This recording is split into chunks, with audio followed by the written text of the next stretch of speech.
सच्ची पैसे सक्सेस क्यों नहीं मिल रहा है मतलब हाँ हाँ, विचारों पर साधना कितनी होनी चाहिए और अगर हुई तो हम कितने मुक्त हो सकते हैं।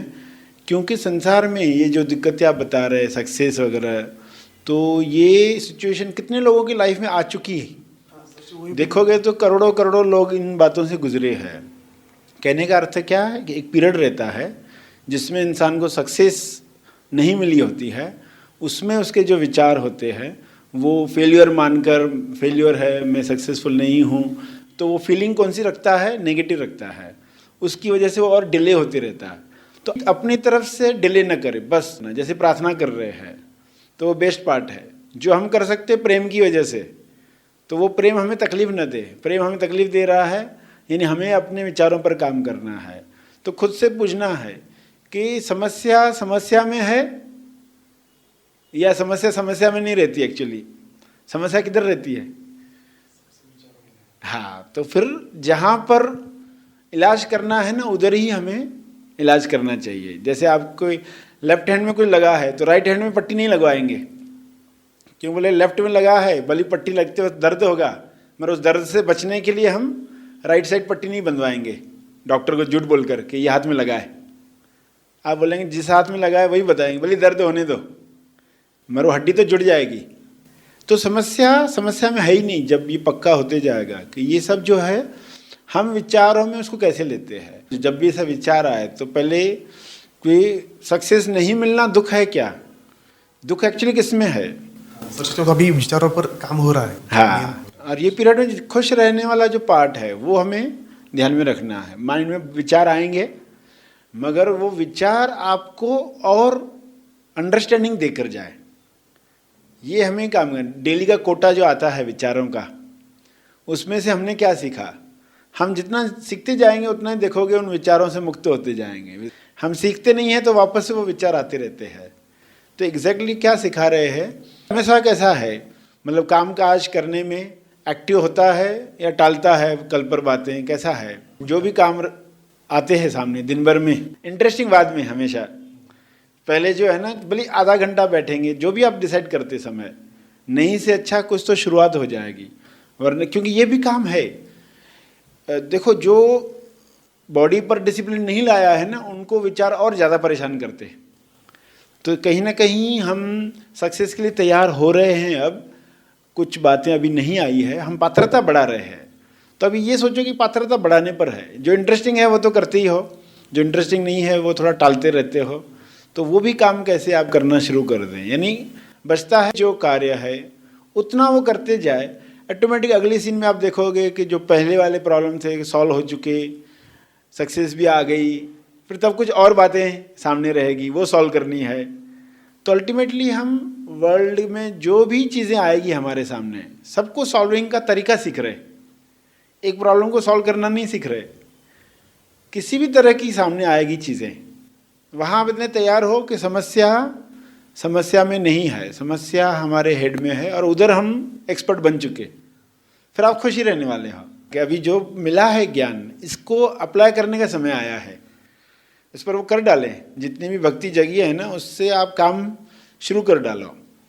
और फिर उससे जो रिजल्ट आएगी, जैसे ना राइट टाइम पर राइट काम किया तो अच्छी फीलिंग भी रहती है।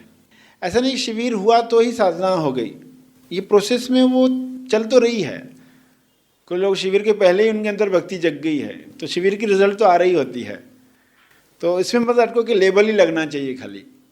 अभी जो आया है सामने, उसमें योग्य प्रतिशत क्या है, उसको वो पार्ट प्ले करना है बस, और खुशी से। और विचार आपको चकमा नहीं दे सकते ना, तो आप खुश रहेंगे।